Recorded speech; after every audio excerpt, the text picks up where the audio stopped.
of your hand as if you are holding the handle of the cycle. You will notice that you have extended your wrist. मुट्ठी बंद करें और wrist आप देखेंगे आपकी extended है. And then imagine that you are holding the handlebar. So you will notice that the base of the hand, that is the wrist area, it is pressing against the handle of the cycle.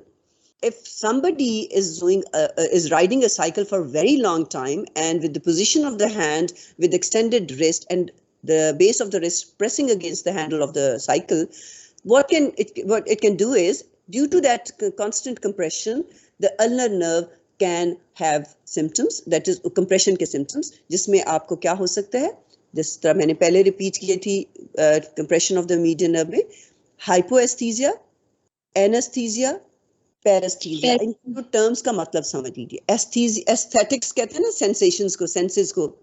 Aesthesia means sensation से related. An means absence. Anesthesia absence of sensation. Anesthesia हम कहते नहीं, anaesthesia हो दिया उसको तो कोई sensations नहीं होती ना. So depending upon the severity of the compression, if there is very severe compression results in anesthesia, sensation ही नहीं रह जाएंगी उस साइड पे ulnar nerve की जहां सप्लाई थी. Number 2, hypoesthesia. हल्का सा कंप्रेशन हुआ, सेंसेशंस वीक हो गई. हाइपो मींस लो, हाइपोएस्थीसिया. या पैरास्थीसिया यानी नॉर्मल से डिफरेंट सी किस्म की. तो पैरास्थीसिया क्या होगा कि आप हाथ ऐसे बढ़ा है और आपको सुइयां चुभ रही हैं, टिंगलिंग, ये पैरास्थीसिया कहलाता है. Do you understand now? So इन तीनों में से कुछ भी हो सकता है हैंडल बार न्यूरोपैथी में. क्लियर हो गया जी? Now we move on to the last nerve which is going to supply the hand. बड़ा आसान इसकी बात है बेटे. एक बात समझ लीजिए, अभी तक we've talked about the branches of the median and ulnar nerve, and all of the nerve muscles which are related to the hand have already been supplied. So that clearly indicates that radial nerve is not going to give branch to any of the muscles of the hand. सिर्फ इसकी sensory branches होंगी. एक तो चीज clear होगी. Motor supply हमने सारी कर ली है. वो majority intrinsic muscles ulnar nerve से थे, थोड़े से मीडियन नर्व से थे. सेंसरी भी हमने मेजॉरिटी कर ली है, जो थोड़ा सा हिस्सा हैंड का रह गया था वो अब रेडियल नर्व से सप्लाई होगा. अब कैसे बेटे? द रेडियल नर्व, अब मैंने थोड़ा सा ऊपर से शुरू कर दिया because this is where the branches are going to arise. At the level of the elbow, behind the lateral condyle of the humerus, the radius nerve is going to divide into its superficial and deep terminal branches. ये deep terminal branch है जो आप पहले कर चुके होंगे. posterior interosseous nerve जिस आपने मसल जब extensor compartment किया होगा, ये आप कर चुके हैं. इसका मेरे साथ कोई ताल्लुक नहीं है, हैंड से हम रिलेट बात करेंगे. so this is the other, the superficial terminal branch. ये forearm में जहां जाती है ये आपका काम है, आपको पता होना चाहिए.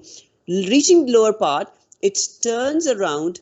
ठीक है, यहाँ पे इसने सिर्फ दो ब्रांचेस में बेसिकली डिवाइड किया, डीप और सुपरफिशियल. और हमने अपने आप को कन्फाइन करना है only to the superficial branch जो आप देख रहे हो तकरीबन a little above the wrist. It comes to the dorsum of the dorsal surface of the forearm, enters the dorsum of the hand. और यहाँ पे आप देख रहे हो कितनी ब्रांचेस में डिवाइड कर रही है. हम गिन लेते हैं, 1 2 3 4 5 6, तकरीबन इसमें 6 नजर आ रही हैं. लेट्स सी आगे वो हमें क्या कहता है.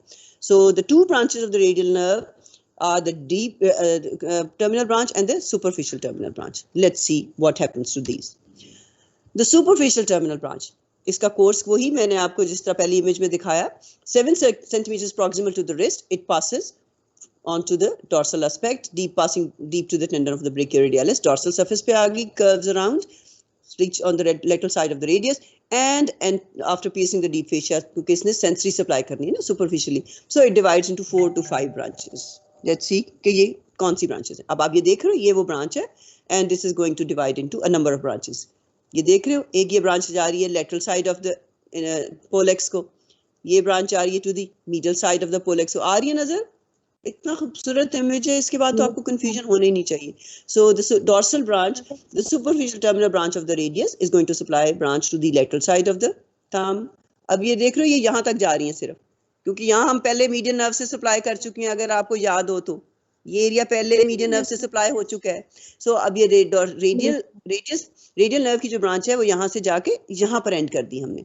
सो one is supplying the lateral side of the pollex, the other is supplying the medial side of the pollex only over the proximal Fehling's.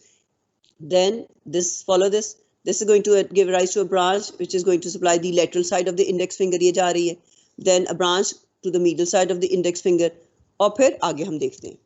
अब वो इसमें तस्वीर नहीं है, but I hope you can imagine कि पहली ने lateral side of the pollex को किया था, सेकंड ने medial side of the pollex, the third supplies the lateral side of the index finger, the next one comes, divides into two, supplies the adjacent sides of the index and middle finger, the next one comes, divides into two to supply the adjacent sides of the ring and the middle finger, middle and ring finger, ye wala.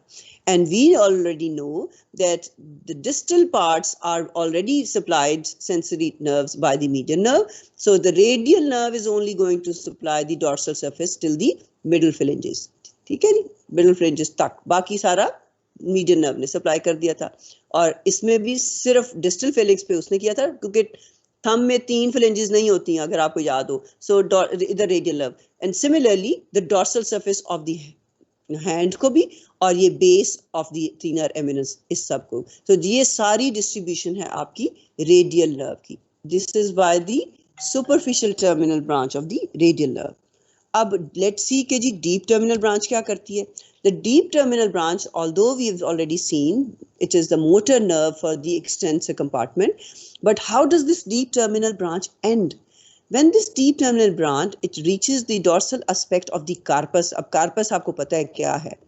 This presents an expanded and जी carpus carpal bones को कहेंगे जी, corpus rest area को कहते हैं, जो carpal bone से बनता है बेटे, ठीक है। So at reaching there it presents an expanded and flattened termination, which जिसको हम कहते हैं सूडो गैंग्लियन। अब ये टर्मिनोलॉजी आपने देखनी है कि इसका क्या मतलब है। So the deep terminal branch ends in an expansion या फ्लैटनिंग, जिसको हम सूडो गैंग्लियन कहते हैं, और इसमें से जो ब्रांचेस निकलेंगी वो किसको सप्लाई करेंगी बेटे? वो कार्पल जॉइंट्स को और कार्पल लिगामेंट्स को सप्लाई कर देंगी। क्लियर हो गया? अब as far as the applied anatomy of radial nerve is concerned, that must have been covered already.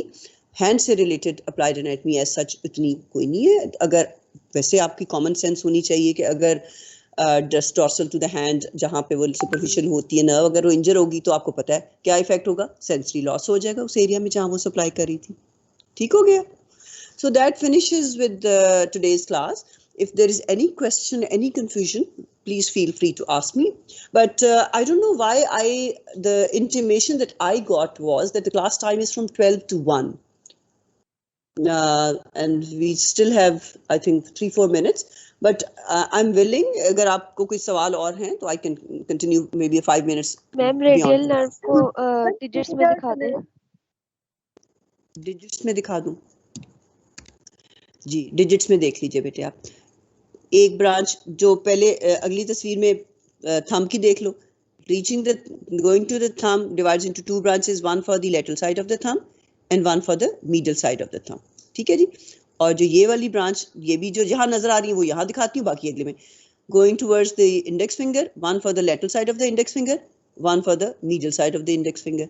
फिर अगले इमेज में आप देखेंगे, सॉरी पिछले इमेज में देखेंगे आप, ठीक है, ये हमने दोनों देख ली और हमने ये भी देख ली थी, ये वाली, और ये नेक्स्ट आएंगी, ये इधर, ये आएगी इधर, और ये सप्लाई करेगी adjacent sides of the index and middle finger को, ये आएगी इधर और ये सप्लाई करेगी adjacent sides of the middle और रिंग फिंगर को। ठीक है, ये सारी इसकी डॉर्सल डिजिटल ब्रांचेस हैं। क्लियर हो गया मैम?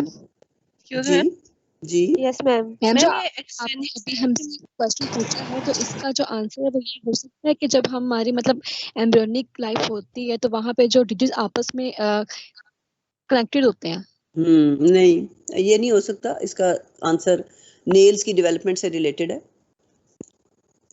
तो आप मैं अब आप ये तो मुझे, मैं ये जवाब नहीं बताऊंगी, मैं आपको हिंट्स दे रही हूँ बेटे। व्हाट आई वांट इज कि आप लोगों को थोड़ा सा ये भी आदत हो कि आपको पका पकाया सब कुछ मिल जाता है और आपको उसकी कदर नहीं होती है, the way you behave in the class ना। आई वांट कि थोड़ा सा आपको आदत हो कि आप थोड़ा सा अपने लिए एफर्ट करें कि भाई ये क्या है इसका जवाब। ये इंक्विजिटिवनेस बड़ी ज़रूरी होती है। अगर मैं सारी चीज़ें आपको पका के दे दूंगी ना तो आपको I am sure, I have learned through experience that students take it for granted और वो फिर उसको ज़्यादा तवज्जो नहीं देते। जब उनको चीज़ खुद एफर्ट करके ढूंढनी पड़ती है, एक तो ये तो वैसे भी naturally when you looking for something and then you find it and you make an effort for finding it, तो दैट गिव्स उसके जो इम्प्रिंट है आपकी मेमोरी पे स्ट्रॉन्गर होता है। So it's better that if you do things yourself as well. अगर सब कुछ आपको हम तैयार करके दे देते हैं तो आपका अपना एफर्ट बिल्कुल ही नहीं होता. अनफॉर्चुनेटली इंटरेक्टिव सेशंस तो हो नहीं रहे. We are not in the class. जब क्लास में होते हैं तो डिफरेंट होता है. While taking a class, I can stop, I can ask